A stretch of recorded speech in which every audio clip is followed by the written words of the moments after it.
ডাক্তারি যে এক মহান পেশা এটা বর্তমানের চিকিৎসকেরা খুব একটা মনে প্রাণে ধারণ করেন না। বেশিরভাগ ক্ষেত্রেই চিকিৎসা হয়ে যাচ্ছে বাণিজ্য। এরপরও কিছু চিকিৎসক আছেন যাদের কারণে এখনো ডাক্তারদের উপর ভরসা খুঁজে পায় সাধারণ মানুষজন।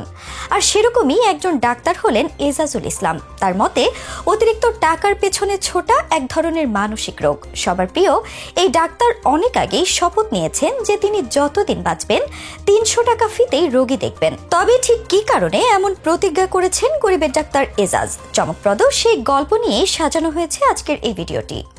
কিংবদন্তি হুমায়ুন আহমেদের কল্যাণে ডাক্তার এজাজকে আমরা প্রতিভাবান একজন অভিনয় শিল্পী হিসেবেই বেশি চিনি। এমনকি এখনো তিনি নিয়মিত অভিনয় করে যাচ্ছেন। চমৎকার অভিনয়ের জন্য পেয়েছেন জাতীয় পুরস্কার। অভিনেতা হিসেবে তিনি এতটাই পরিচিতি পেয়েছেন যে তার আসল পেশা অর্থাৎ চিকিৎসক পরিচয়টা অনেকটাই ঢাকা পড়ে গেছে। যতটা ভালো তার অভিনয় ততটাই ভালো তার ব্যবহার। ৩০০ টাকা ফিতে পেশাগত জীবন শুরু করা এজাজ এখনো এই একই ভিজিটে রোগী দেখছেন, কাউকে সেবা দেন বিনামূল্যে। অথচ তিনি ঢাকা মেডিকেল কলেজের নিউক্লিয়ার মেডিসিনের প্রধান হিসেবেও কর্মরত ছিলেন, যেখানে তার মতো একজন বিশেষজ্ঞর ফি ন্যূনতম 1000 টাকা। খোঁজ নিয়ে জানা যায় তিনি বাস্তবিকভাবেই এখনো ৩০০ টাকা ভিজিটে রোগী দেখেন। পুরাতন রোগী হলে ফি মাত্র 200 টাকা, আর গরিব রোগীদের জন্য রয়েছে আরো ছাড়। অনেক রোগীর ভাষ্যে ডাক্তার এজাজের আচার আচরণেই রোগী অর্ধেক ভালো হয়ে যান। তবে ঠিক কি কারণে এখনো এত কম টাকা ফিস নেন এজাজুল ইসলাম? এ প্রসঙ্গে সাম্প্রতিক এক সাক্ষাৎকারে তিনি বলেন, আমার ভিজিট এখনো ৩০০ টাকার বেশি বাড়ায়নি। আমার যখন প্রমোশন হলো আমার স্টাফরা আমাকে বলল, আপনার জুনিয়র ডাক্তার আপনার চেয়ে বেশি ফিস নেয়, আপনি তো আরো বিশেষজ্ঞ, এত কম ফিস নিলে তো মানুষ সন্দেহ করবে, মান সম্মান থাকবে না। আমি বললাম, সন্দেহ করার তো কিছু নেই। এজাজ বলেন, এরপর যখন ৫০০ টাকা ফিস নেওয়া শুরু করলাম তখন আমার মনে হলো যে ওদের ৫০০ টাকা দিতে কষ্ট হচ্ছে। আমি দুদিন পর্যন্ত নিলাম। পরে স্টাফদের ডাক দিয়ে বললাম, ফিস ৩০০ টাকাই থাকবে এবং এটা আমি। ডাক্তার এজাজের মতে টাকার পেছনে অপ্রয়োজনীয় হলে ছুটে চলা একটি মানসিক ব্যাধি। একসময় দাপুটে অভিনেতা বলেন, আমি খেতে পড়তে পারি, চিকিৎসার খরচ টানতে পারি, ছেলে মেয়ের লেখাপড়ার খরচটাও আল্লাহ চালানোর সুযোগ দিয়েছেন, তো খারাপ কি? এর চেয়ে বেশি টাকার তো আমার মনে হয় না প্রয়োজন আছে। একজন মানুষ কেন এত টাকার পেছনে ছুটতে, অত টাকার কেন তার প্রয়োজন হবে? আমি মনে করি অকারণে টাকা উপার্জন করাটা একটা মানসিক রোগ। তিনি আরো বলেন, তিনি কম নয়, এর আগে থেকেই সবাই তাকে গরিবের ডাক্তার নামে ডাকে। গরিবের ডাক্তার হিসেবে গাজীপুরে তিনি পরিচিত, কারণ যাদের টাকা পয়সা নেই তারা জানে এই ডাক্তারের কাছে এলে টাকা না থাকলেও তাদের চিকিৎসা হবে। সবাই এখন ডাক্তারদের কসাই বলে। আল্লাহর রহমতে তার নামের সাথে কসাই শব্দটা যুক্ত হয়নি। পেশাগত জীবনে হয়েছিলেন ঢাকা মেডিকেল কলেজের নিউক্লিয়ার মেডিসিন বিভাগের প্রধান।